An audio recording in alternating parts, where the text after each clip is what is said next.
Hi, everyone. This is a bit of a strange situation. I guess the majority of you, class of 2022, don't know who I am. And on the other hand, the class of 2020 is probably far too acquainted with who I am due to my frantic emails trying to plan a graduation 2 years after the fact.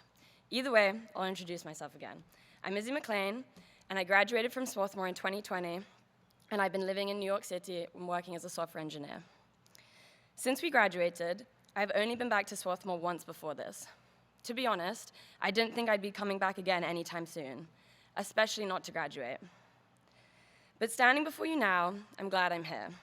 It's nice that we're finally able to do this. As senior class president, I've been talking with so many members of our class to get input on this very ceremony, so I know firsthand how much this day means to everyone. I am truly so happy, despite everything, that we were able to make this happen. As cringe as this is to admit, pretty much all throughout my time at Swarthmore, I thought about being our graduation speaker. I dreamt of all the crazy stories I would tell and came up with inspirational sound bites that I imagined would send my class off into the world even more prepared than they already were. But then, as you all know so well, our senior year got cut short.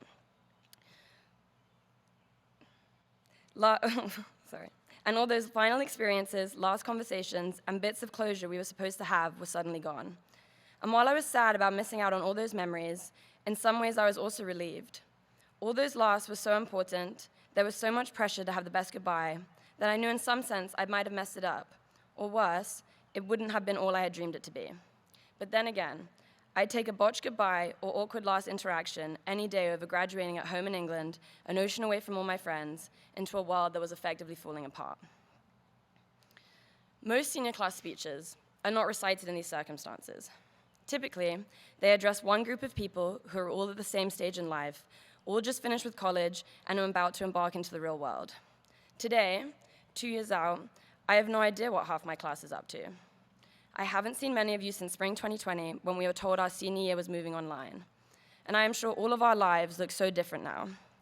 Some people are going to grad school, some have worked in the same job since graduation, some have switched jobs 3 times and are planning on switching again. With all this in mind, I wasn't really sure how to go about this speech. I guess I could talk about our crazy SWAT stories, but I feel so far removed from those memories. And I definitely don't feel like I can advise people.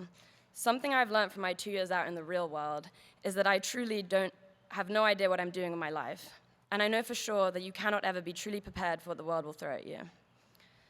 So I settled on talking about 5 things that I have learned, in the hope that they might resonate with some of my classmates and maybe even help members of the class of 2022 as they step out into the world.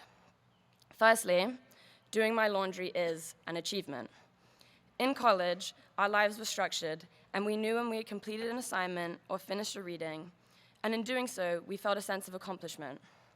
Out in the real world, there are far less of these aha, I am done moments, so really make sure to celebrate any small thing you get done in a day. Secondly, I should schedule some me time every day doing something I want to do simply because I want to do it. I cannot oversell this one. Going into a 9-to-5 job, many of my waking hours are spent doing things that I can't control. But what I can control is working into my day, either before, during, or after work, an hour, or however long I can spare, for doing something that I want to do. Sometimes I go on a walk, and others I mindlessly scroll TikTok. It's whatever I want to make of it. Thirdly, although the world is falling apart, I do need to try and have fun. When we graduated, it was amidst the deep unknown. We were in the height of the pandemic, and we didn't know how long it would last, or how it might impact our lives moving forward. We didn't know how many people we would lose, or when there would be a vaccine. And 2 years later, the pandemic is still as real as ever. These tragic circumstances make it even more critical for us to find joy and levity whenever and wherever we can. It's important to laugh with friends, to celebrate the happiness of your loved ones, and to keep people close. Fourthly, do not compare myself to others. I think everyone in my class can relate to this, where we have seen someone doing something impressive and thought, oh, I should definitely be training for a marathon. But that's simply not the case. I have to remind myself that I have to celebrate where I am right now and understand that I'm doing my best, and that is more than enough.